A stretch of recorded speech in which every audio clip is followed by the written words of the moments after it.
This is Newsbreak 26 in Southwest New Brunswick. I'm Vicki Hogarth. Here's what's happening in our part of the world.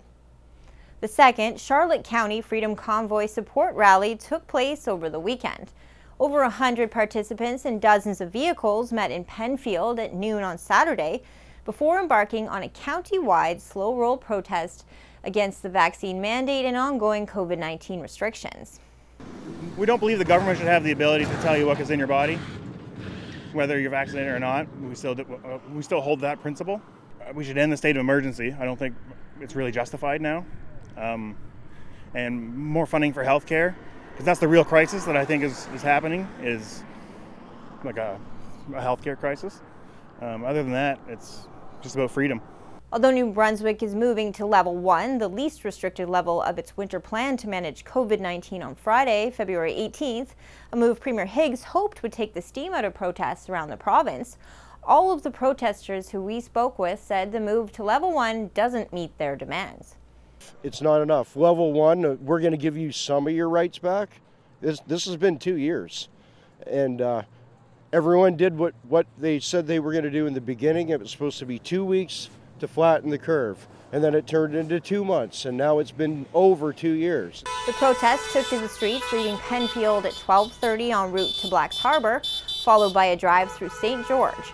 RCMP were aware of the protest and followed it throughout the day, but said no traffic was blocked and that the event participants remained peaceful and cooperative.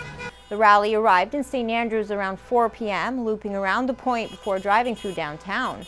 Although some local businesses closed their doors on Saturday in anticipation of the event, the shop owners that we spoke with who stayed open said there were little to no disruptions to sales and customer traffic due to the protest. New Brunswick Southwest MP John Williamson, who notably voted in favor of ending all COVID-19 mandates, restrictions, and lockdowns in Parliament on Monday, watched the convoy support parade from the sidewalk as it traveled down Water Street. But coming through St. Andrews today, there were upwards of 100 vehicles, which is a good amount for Charlotte County. People in the county tend to be reserved about their politics, often outspoken, but to actually get together and spend an afternoon driving from community to community does say something. And today, obviously, that these people are saying they want to see an end to the lockdowns and the mandates. Meanwhile, in Fredericton, where protests continue this week, several fines and a few arrests were made over the weekend under the Emergency Measures Act for blocking or stopping traffic and for disrupting the peace. But the protest in the province's capital has remained mostly peaceful, according to RCMP. New Brunswick government recognizes the people and meet our demands. We stand with our truckers in Ottawa. This all comes at a time when the federal government has invoked the Emergencies Act in response to nationwide protests, a move Premier Higgs says is unnecessary. At a recent press conference in Fredericton, Premier Higgs also notably said that he anticipates an end to all COVID-19 restrictions by late March. We're looking at the end of the winter to remove the measures that are part of the winter plan, meaning the end of all COVID-19 restrictions on businesses and the public.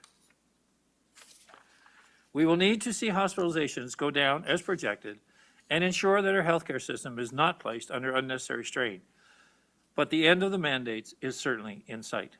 I asked Premier Higgs if he plans to follow the lead of a growing list of provinces who are doing away with vaccine mandates. And he said that while vaccines remain our best defense against the virus, removing the vaccine mandate isn't off the table. You know, we're seeing it across the country. To your point, it's becoming a reality in Canada. But the way we manage it is to keep vaccinated and protect those that are vulnerable. You saw or heard the statistics I presented and who we're seeing in our hospitals and who unfortunately are not making it out of our hospitals. So that's going to weigh heavily on the decision. But yeah, I would say that certainly all factors are being considered. All measures that are in place today, how much of that needs to stay in place and what can change. So everything is being evaluated over the coming weeks.